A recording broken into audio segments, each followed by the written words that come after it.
See, we were discussing about holding company account, and in the last class, we have solved half of the problem. So, we have to see this problem once again. Let us see the problem. From the balance sheet given below, you are required to prepare consolidated balance sheet of A Limited and its subsidiary B Limited as on 31st March 2015. So here it is specifically given A Limited is a holding company and B Limited is a subsidiary company. So after knowing this information, we have to see the asset side information. Asset side, land and building is given, machinery and furniture. So these are fixed asset, and 40,000 shares in B Limited means it is nothing but investment made by the holding company in the subsidiary company. Investment made by the holding company in the subsidiary company, that is 5 lakh. Then there is a stock, debtor and bank. It is nothing but current asset mentioned for both the company A and B. Similarly, if you see the liability side, there is a share capital of holding company. It is given 2,50,000 and for that is 25 lakh, and for subsidiary company it is 6 lakh. It is mentioned. General reserve is mentioned, profit and loss account and creditor. So these three things: shareholders fund, general reserve, share capital and profit and loss account. But whenever we are solving the problem of holding company account, we want information about subsidiary company only. Subsidiary company general reserve we want, subsidiary company profit and loss account information we want. After seeing this, we have to see the adjustment. See this, at the date of acquisition, A Limited of its holding 40,000 share in B Limited. That means here A Limited acquires, that is holding company acquires 40,000 shares in B Limited. So it is nothing but investment made by A Limited. See this, it is given in the balance sheet as well, 40,000 shares in B Limited. Okay. And the later company had undistributed profit and reserve amounting to 1 lakh. So this is nothing but the later company means here subsidiary company B Limited. B Limited has some undistributed profit and reserve, value is 1 lakh, none of which has been distributed since then. That means here date of acquisition is not given. So we will assume that 1 lakh whatever is mentioned it is given, right? So that is pre-acquisition. So this amount is pre-acquisition, because date of acquisition we don't know. At the time of acquisition this amount was there. That is the meaning of this sentence. So we have to see this. So after this there is no other adjustment. So now we have seen the balance sheet, we have seen the adjustment. So now we have to do the working note. One by one we have to do the working note.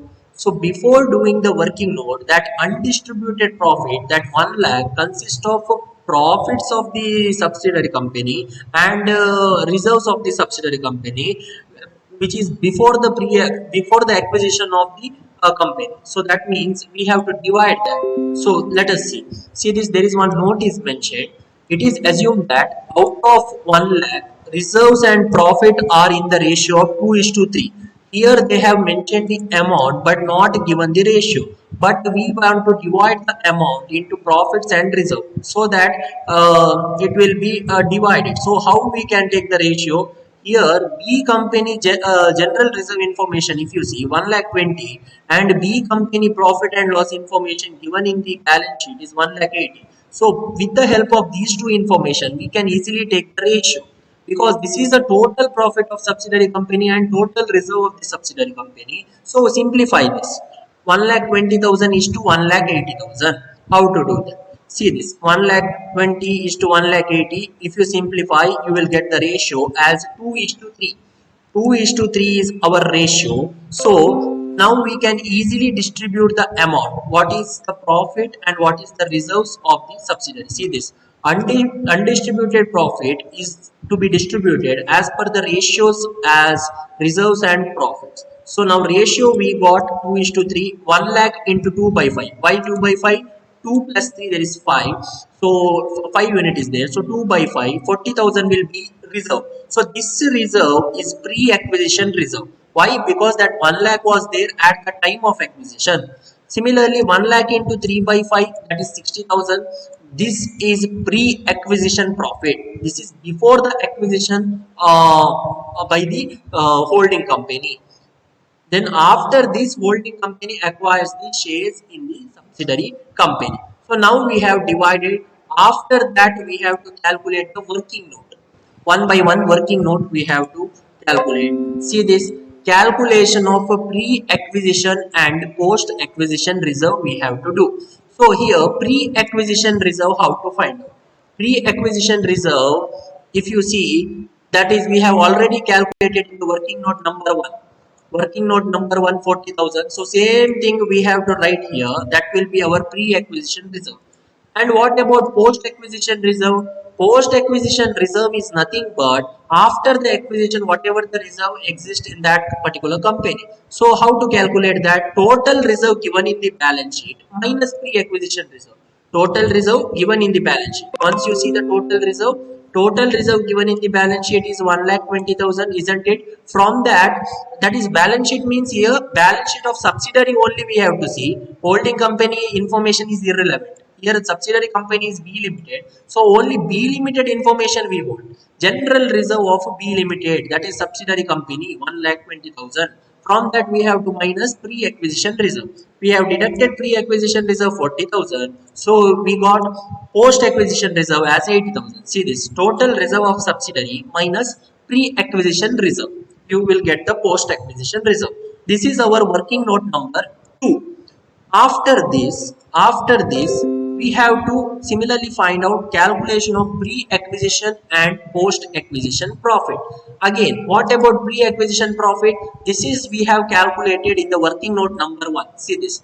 This 60,000 amount is there, right? So this itself is the pre-acquisition profit. So same amount you are going to write under pre-acquisition profit. After that, post-acquisition profit we want after acquisition. So here same procedure we have to follow. What we have done for reserve, we have to see the total profit of the subsidiary. Once we will see the balance sheet total profit of the subsidiary is given as 1,80,000. From that we have to deduct pre-profit. We have to deduct pre-profit. See this pre-profit is 60,000. So 1,80,000 minus 60,000, you will get post-acquisition profit as 1,20,000. So this is our working note number 3. So till here, if you have any doubt, you can ask me. Any doubt regarding this problem till here? Any doubt about pre-acquisition reserve and pre-acquisition profit, post-acquisition reserve and post-acquisition profit? If you have any doubt, you can ask me now. Can you tell me if there is any doubt? Anusha, Ashish, Kushal, Nishant, Pooja, Rajat. Any doubt you can ask me now. Rajat is saying no. I hope others are also understood this one. So yes, Kushal is also saying no doubt. So we will move on to the working note number 4. What do you mean by this majority minority ratio? We know that majority is equal to holding company. Why? Because more than 50% of the capital will be held by the holding company, isn't it? That is why majority is equal to holding company. Minority is equal to outsider. Outsider means who? Other than the holding company. So it may be anyone. So their share will be less than 50%. So we want a majority minority ratio. How to calculate majority minority ratio? First thing we have to see share capital of subsidiary. What is the share capital of subsidiary given in the balance sheet? 6 lakh. See this. 6 lakh we know share capital. What is the paid up value of the subsidiary? That is 10. 10 each is a paid up value. So we can easily find out number of share. 6 lakh divided by 10 if you do, you will get a number of shares available in subsidiary company. That is 60,000. Isn't it? So out of this 60,000, holding company acquires 40,000 shares. This information is given in the balance sheet. So this is very clear, isn't it? So now what happens? Now you can easily find out a minority. See this, out of 60,000 shares, 40,000 shares is acquired by the holding company, means 40,000 belongs to the holding company. Holding company is equal to majority shareholder. So what about remaining 20,000? It belongs to outsider. They are called as minority shareholder. So determination of a minority shareholder share. Total shares available in the subsidiary company is 60,000. 60,000 minus majority shares taken by the holding company. If you do 40,000, you will get 20,000 as minority. But we want majority minority ratio. So you know majority 40,000, minority 20,000. Simplify this, you will get the ratio as 2:1. So this will be our majority minority ratio 2:1. With the help of this, we have to calculate minority interest as well as majority interest. So how to calculate this? If you see here, 2:1 means there is 3 unit. 2 plus 1, 3 unit. So fraction of majority share is 2 by 3. By this information, it is very clear. Fraction of majority share is 2 by 3. Fraction of minority share is 1 by 3. So now next working note is calculation of a minority interest, and we have already discussed this. For every working note we have to see only subsidiary company information.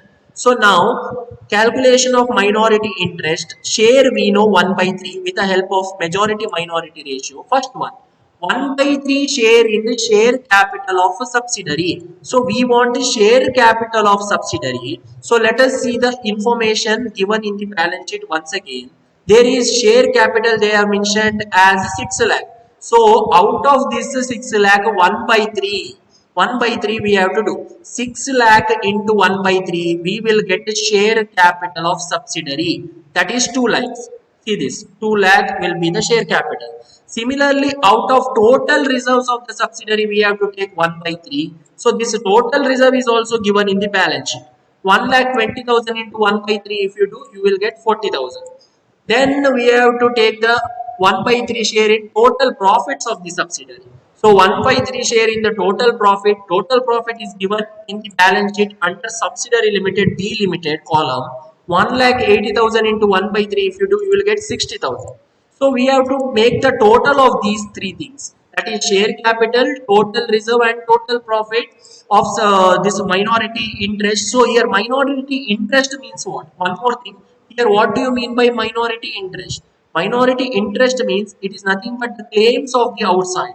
Claims of the outsider is known as minority interest. So in short you can say outsiders has a claim in the net assets and liabilities, that is net assets of the subsidiary company. That means they have some portion of the claims in asset, that may be building and building plant and machinery, etc. So in that they have certain portion of the claim. What portion? 1 by 3 portion in this particular sum. So total minority interest we got 3 lakh. So this 3 lakh you have to show in the liability side of the balance sheet. So why liability side of the balance sheet? Because holding company is not at all bothered about minority shareholders interest. They want only majority. Their interest they will see. This minority interest in the books of holding company as well as subsidiary company in the consolidated balance sheet will be treated as liability. So total minority interest we got 3 lakh. Now next working note we have to do here is calculation of majority interest.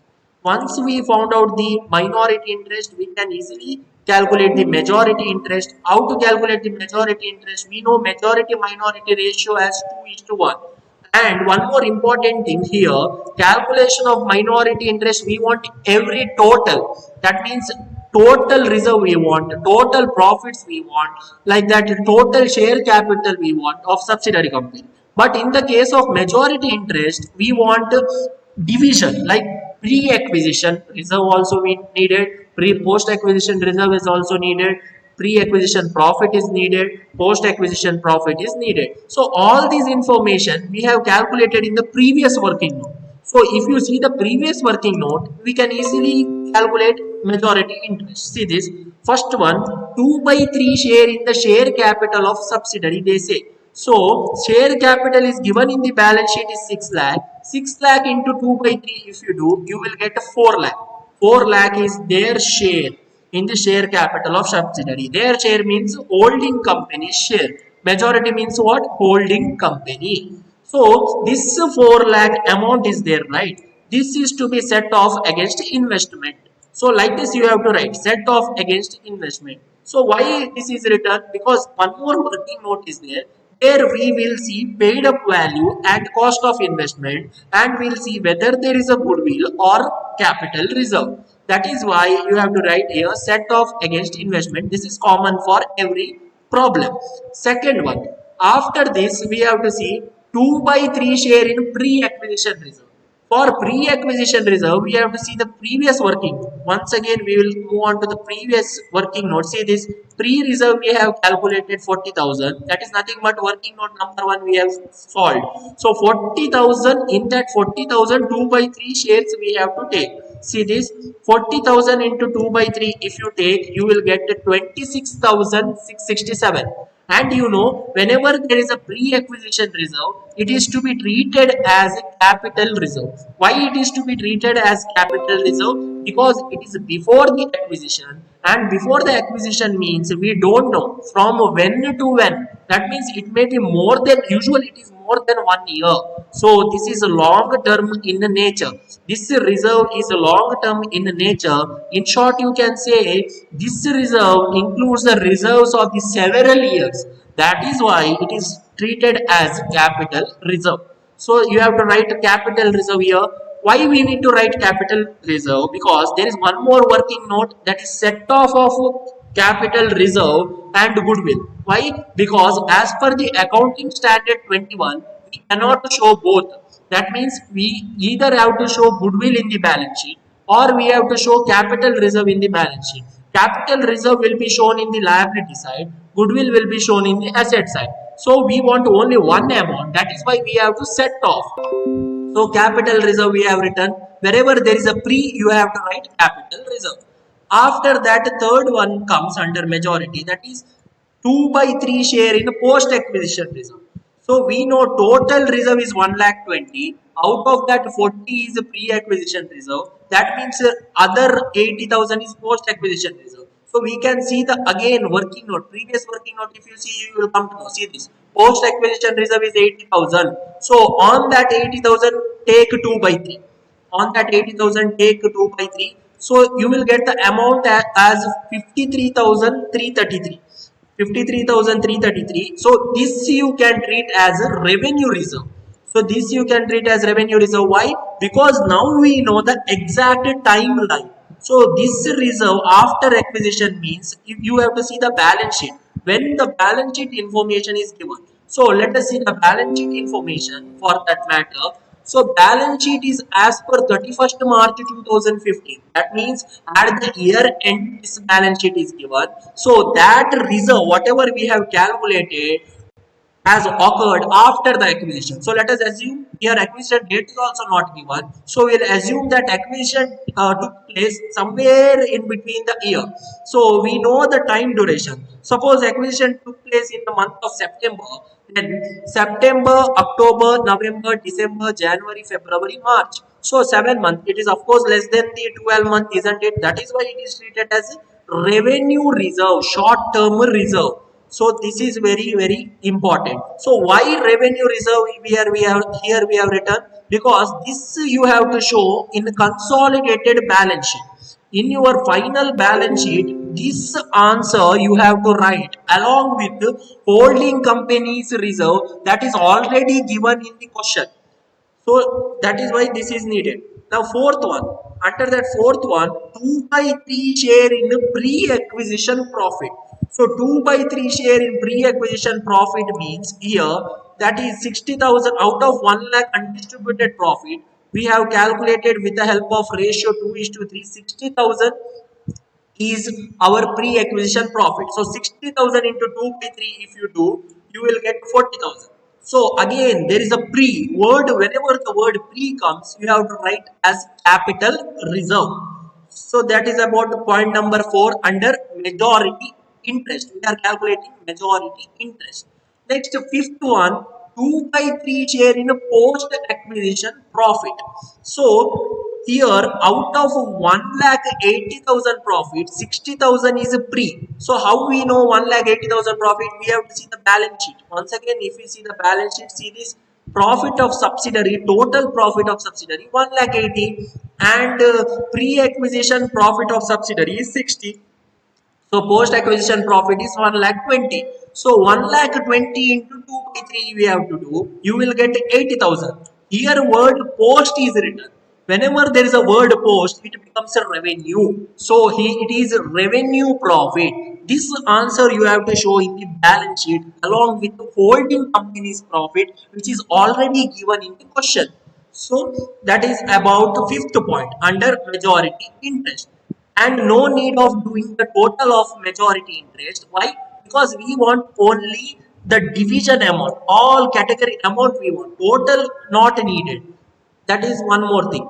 This is about calculation of majority interest. Any doubt regarding minority interest and majority interest calculation? If there is any doubt, you can ask me now. Anusha, Ashish, Kushal, Nishant, Pooja, Pratish, Rajat, Suresh. Rajat is saying no doubt. Any doubt, you can ask me now, because it is all the working notes are involved. That is why I am telling. I hope this is clear. Majority interest, minority interest, and what and all things are included in majority interest. If you see, first is share capital of subsidiary is included, pre-acquisition reserve is included, post-acquisition reserve is included, pre-acquisition profit is included, post-acquisition profit is included. So in the normal case, 5 points will be there. So in addition to that, what and all points will come in the upcoming problem. That is, one is about preliminary expenses. Whenever there is a preliminary expenses, there is a adjustment to minority as well as majority. Whenever there is a revaluation profit, again there is an adjustment to majority as well as minority. So that we have to discuss in the next coming problems. So now we calculated majority interest. Seventh one, calculation of cost of control. So here cost of investment we have written 5 lakh. Why? Because this information is given in the balance sheet. If you see the balance sheet once again, see this balance sheet, 40,000 share in B Limited is 5 lakh. Asset side they have given. So investment value we know 5 lakh. So we have written 5 lakh under the working note number 7, calculation of cost of control. Less paid up value of share. Paid up value of share you can calculate with the help of majority shares. Majority share is 40,000. 40,000 we know, and paid up value is 10, that is given in the balance sheet. So paid up value will be 4 lakh. Or else what you can do, instead of this 40,000 into 10, you can see majority interest working note. In that you have written set off against investment. So this is nothing but paid up value of the share. This value is there, right? 4 lakh under majority interest point number 1. So that itself is the paid up value of the share. Same amount you are going to write here. So now if you see this working note, one thing will come. That is, what is that? Here holding company paid more value in order to acquire the shares of the subsidiary company. How you can say that? Paid up value of the subsidiary company is 4 lakh, but holding company pays 5 lakh. Whether it is a profit or loss to the company, it is a loss to the company. It is a loss to the holding company. That is why what happens here, it is treated as a capital loss. Whenever expenses are more, it is treated as a capital loss. Capital loss is treated as goodwill. So cost of control is nothing but goodwill. So goodwill value 5 lakh minus 4 lakh, you will get as 1 lakh. So now we got the goodwill amount. After that, working note number 8, we have to set off capital reserve against goodwill. So total capital reserve we have to find out first. How to find out the total capital reserve? For this, you have to see majority interest working note.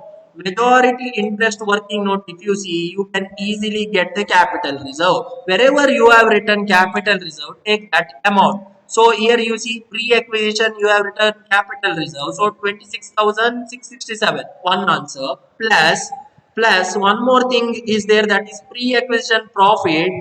Capital reserve you have written, because pre means capital reserve, 40,000. So 40,000 plus 26,667. What is the answer? What is the total capital reserve? See this. Total capital reserve is 66,667. This is our total capital reserve. That is nothing but majority shareholders share in pre-acquisition reserve and pre-acquisition profit. So now capital reserve, we know it is one kind of a negative balance because it is shown in the liability side. So negative balance is 66,667. Total goodwill we have calculated in the previous working note, that is 1 lakh. So less total goodwill. Total goodwill is 1 lakh. Positive balance. Goodwill is a positive balance. Positive balance is more than the negative balance. That is why answer will be positive. Answer will be positive. That is nothing but net goodwill is 33,333. Why? Because here goodwill amount is more, capital reserve amount is less. So this net goodwill amount you have to show in the consolidated balance sheet asset side. Asset side you have to show. This is about working note number 8. So till now we have discussed about all the working notes. So what and all working notes are involved? So first thing is about in this problem undistributed profit, then calculation of pre and post acquisition reserve, calculation of pre and post acquisition profit, then there is a calculation of majority minority ratio, then calculation of minority interest is there, calculation of majority interest is there, then calculation of cost of control is there, then calculation of set off of capital reserve with goodwill is there. And in addition to this, in the coming problem, what happens, there may be unrealized profit if it is given in the adjustment. So separate working note you have to do, and there may be intercompany transaction. For that again separate working note we have to do. But in this problem nothing is mentioned, so only 8 working notes. So this is a minimum working note you can get in one problem. So you can expect minimum of 8 and maximum of 10 to 12 working note in every problem, and this type of problem comes for 24 mark every time this problem comes. Means in this chapter problem is regularly asked. So after doing the working note, we have to do consolidated balance sheet. Consolidated balance sheet of A Limited and its subsidiary B Limited. So if you see asset side, we have to write a goodwill amount. Why? Because goodwill just now we got in the working note number 8. So goodwill amount you write in the asset side as 33,333. So now one information we have written in the asset side in the consolidated balance sheet. What do you mean by consolidated balance sheet? Consolidated balance sheet is nothing but it is a combined balance sheet of holding company and subsidiary company. So after writing the goodwill, next information we are going to write here. See this: land and building, machinery, furniture, stock, debtor, and bank. So all these information, whatever we have written, we have to write combined information. Combined information means holding company land also we have to write, holding subsidiary company land also we have to write. So for this we'll again once again we'll see the problem. Once again we will see the balance sheet, whatever given in the question. So we can easily find out. See this: land and building, you have to write both this amount. 6,40,000 plus 2 lakh. Machinery also you have to do the same thing. That is 12,60,000 plus 3,40,000 machinery. Consolidation. Together we are going to write. Furniture 1,40,000 plus 60,000. What about investment? Investment is set off. That is why here investment doesn't come in consolidated balance sheet. It is set off against the paid up value, you know. Then stock, again you have to write combined value 4,10,000 plus 2,50,000. Debtor also combined value 3,80,000 plus 1 lakh. Bank also combined value 1,20,000 plus 50,000. So we'll go to the problem part, that is solution part we'll see now. See this: in the balance sheet same thing we have written. Now land and building total after adding both 8 lakh 40, machinery 16 lakh, furniture 2 lakh, stock 6 lakh 60, debtor 4 lakh 80, and bank 1 lakh 70. Now we have written all the asset side information.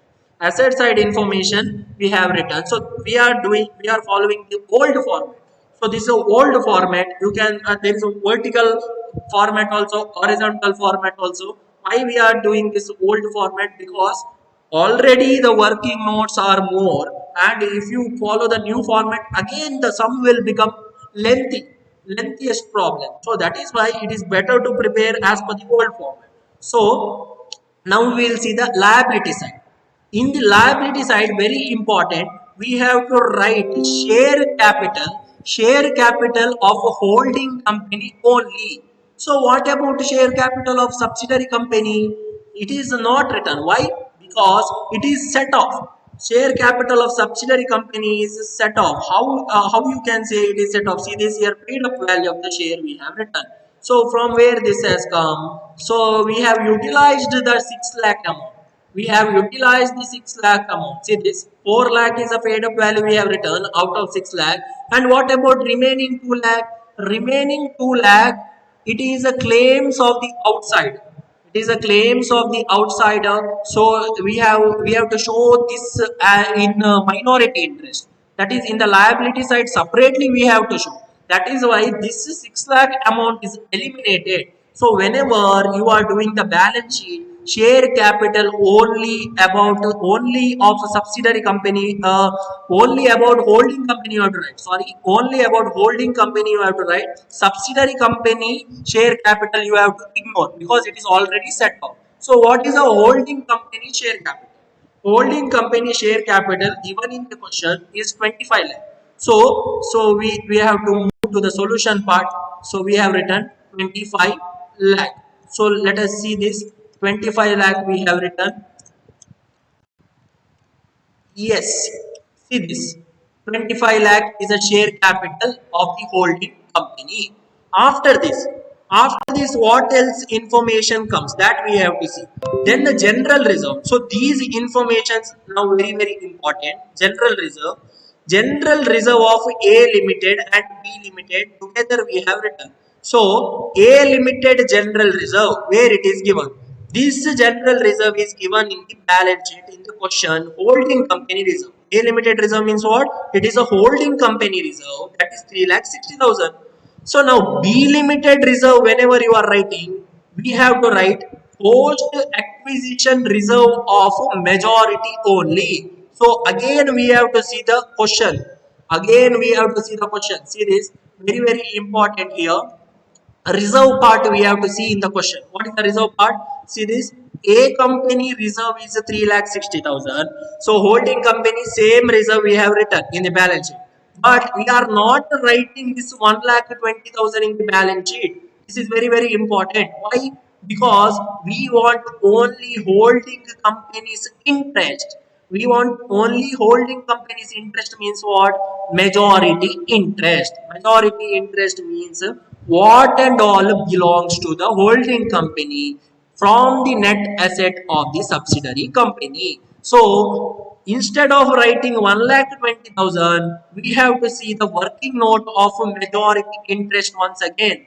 Majority interest working note, once you see here, wherever you have written revenue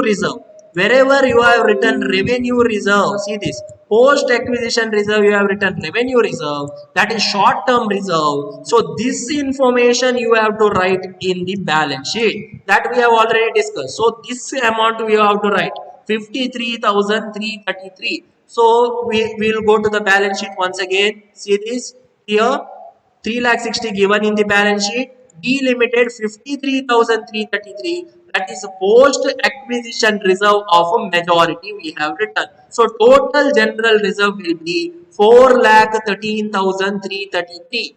After this, there is a profit and loss account. Profit and loss account also same thing. A Limited profit and loss account is given in the balance sheet 2,40,000. That is nothing but holding company's profit and loss account. Now B Limited. Again we will go to the question. See this here profit and loss account of A Limited is 2,40,000. So same thing we have written in the balance sheet, but 1,80,000 we are not going to write. 1,80,000 whatever given in the balance sheet subsidiary company profit and loss we are not going to write. Instead of this we have to see majority interest calculation. So that is why calculation of majority interest is very important part of the problem. So everything we have to see majority interest. See this now again majority interest, when you see wherever you have written revenue profit, that is nothing but a post acquisition profit, that is 80,000. See this 80,000 you have to show in the balance sheet. So now we'll move on to the final balance sheet. Here we have shown 80,000. See this answer. Profit and loss account A limited 2,40,000, B limited 80,000. This 80,000 is post acquisition profit of a majority. Very very important. So profit and loss account total is 3,20,000. Okay. After writing general reserve and profit and loss account, we have to write a creditor. Creditor. What about creditor? A limited creditor is given in the question, that is 3,50,000. B limited creditor is also given in the question 1 lakh. In this problem, there is no supply of goods from one company to another company. If there is a supply of goods from one company to another company, in that case there is intercompany transaction. Whenever there is an intercompany transaction, again from this amount, from this 3,50,000 and from this 1 lakh, you have to deduct several intercompany transactions or amount. But in this question that is not given, so directly you have to write combined amount. Combined amount is nothing but 3,50,000 plus 1 lakh. 3,50,000 plus 1 lakh. So total creditor in the liability side is 4,50,000. Now after writing all the information, one more thing comes is minority interest. That we have discussed, that is working note we have solved minority interest, that we have to show in the liability side. So working note total, where is the minority interest working note total? See this. Total minority interest is 3 lakh. So this 3 lakh we have to show in the liability side under minority interest. So we have shown 3 lakh. Now we have to make a total of both the side, asset as well as liability. Total of the both the side will be 39 lakh 83,333. Both the side total 39 lakh 83,000